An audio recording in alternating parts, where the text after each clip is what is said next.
Kirolaz gain kultura eta zinea ere gustoko dugunez, gaurkoan telesail baten gomendioa dakarkizuet, Patria izeneko telesail batena. Nere izena Ander da, hau Grupeto da, eta hau Astera doa.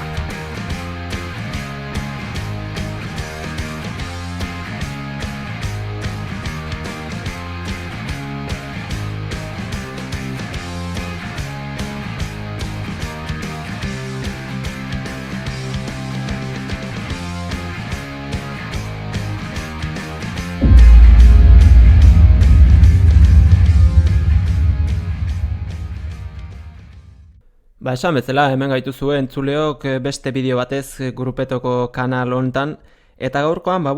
sarreran aipatu bezala, Patria izeneko serie baten iritzia edo ikusi izandakoaren balorazioa emateko asmotan nator, eta zuzenean berarekin hasiko gara. Patria pixka bat kokatze aldera HBO-k eskaintzen duen serie bada, 80. hamarkadako euskal gizartean oinarritutakoa, eta pixka bat etak eta euskal mugimendu abertzaleak sortu zuen giroaren inguruko serie bada. Batzuk kritika gogorrak egin dizkioten seria, ez duela egia guztia kontatzen, edo komeni zaiona kontatzen duela esan dezakete, baina errealitate bat aurpegiratzen digu serie honek, eta nolabait garai hartako euskal gizarteak bizi zuen egoera konplikatua esan genezake begi aurrean jartzen digu. Alde hortatik pixka bat komentatu 80. hamarkadan hori gauzak oso bero zeudela, serian garbi ikusten den bezala alde batetik abertzaleak eta euskal nazionalismoaren aldeko jendea genuen, eta bestetik hainbatetan serian ateratzen den polizia eta Espainiako estatua euskarari eta euskal herriari errepresioa egin nahian, eta nolabait nazionalista hauek zapaldu nahian. Beraz, bi bando bereizi ditzakegu gizarte hartan garbi ikus zitekeen bezala. Pixka bat seriaren kontekstua hartuta argi eta garbi erakusten digu gizarte hartan ze ambiente zegoen, ez? Garai hartako ambientea eta jendearen arteko erlazioak ulertzeko serie on bat iruditzen zait. Ni garai hartan oraindik bizi ez nitzenez, pixka bat inpaktatu nauen ambientea, ez? Betiko lagunak ere banatzeko moduko liskarrak eta tentsioak zeuden garai haietan, benetan borroka armatu bat zegoelako, eta honen atzean noski herri baten borroka bat askatasunaren nahian, eta beraz betiko lagunak eta gaur egun bizi dugun lasaitasun hontatik urrun. Besteak beste bi protagonistak, txikitako lagunak eta musikokide ere badirenak, ikusten ditugu nola pixkanaka banantzen joaten diren, sortutako tentsioak eta alde bateko eta besteko indarrak kontuan hartuta. Esan bezala, seriak bi lagunen edo bi familien historia kontatzen du apur bat. Alde batetik izango genuke, familia euskaldun bat, betiko familia euskaldun bat, bere semeak erabakitzen duena etako kide izatea, eta Euskal Herriaren alde bere estilora borrokatzea, berak egokia dela pentsatzen duen gauzak eginez, eta familiak nola laguntzen dion, batik bere amak, eta nola bizi duten semea hortartean izatea, eta pixka bat bando hortan kokatua egotea. Bestetik berriz, komentatu dugun beste betiko laguna, pixka bat aurpegiaren beste aldea izango litzateke, ez? Honek etaren aldetik mehatxua jasotzen ditu, berak enpresa badu, tailer bat edo fabrika bat du herriaren kanpo aldean, beraz enpresario bat bezala konsidera genezake, baina garbi ikusten den bezala, hori lanaren poderioz enpresa bat sortu den gizon arrunt bat, inolako botererik edo ez dakit botere erabilkeriarik egiten ez duena, bizitza aurrera atera du eta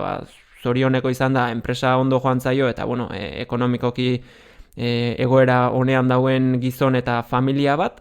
eta bueno, hau pixkanaka hasten da, hori, etaren mehatxua jasotzen, eta esango genuke, familia hau bandoaren beste aldea izan daitekela, eta egon izana sufritzen duen familia horietako bat. Alde hortatik, serie honek behintzat garbi uzten duena da, jendeak sufritu egin zuela. Enpresario edo gizon betiko euskaldun honen kasua argi eta garbia da, etaren mehatxuak jasotzen hasten da, hasiera behintzat ikusi dugunaren baitan inungo arrazoirik gabe, tipo normal bada, euskalduna, betidanik herrikoa izan dena, eta hori, bere erru bakarra ematen duenez enpresarioa izatea da, eta horretxegatik bakarrik mehatxua jasotzen hasten da, eta ikusten da familia batek nola sufritzen duen, nola lagunak berarekin ibiltzea ekiditen duten, hori mehatxuak ikusten dituztelako, ez delako egoera zaila eta pentsatzen dutelako hau arriskutsua bihur daitekela eta hobe dela gizon honekin ez gehiago erlazionatzea, eta hortik aurrera dena gainbera, ez? Lagunak banatzen, familian ere tentsioak zer egin, zer ez egin, eta gizon honek benetan zaila egiten zaio ulertzea zergatik tokatu zaion berari, eta ez duela benetan merezi sufritzen ari den asedio hau eta mehatxu hauek. Bestalde, beste bandoan berriz, esandakoa, etako kide den mutil gazte baten familia, betidanik oso abertzalea izan den familia, eta hauek ere sufritzen, beti ere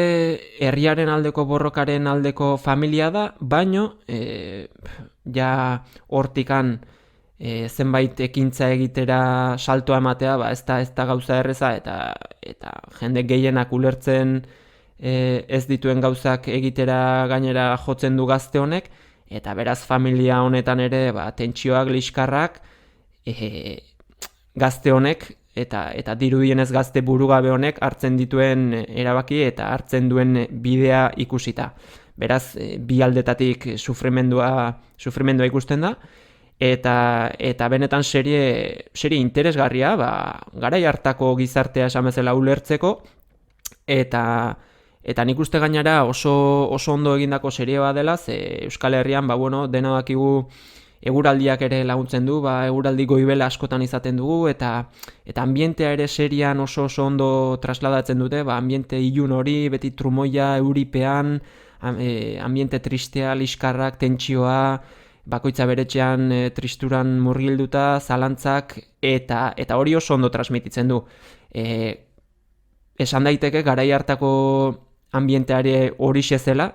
eta oso ondo transmititzen du serie honek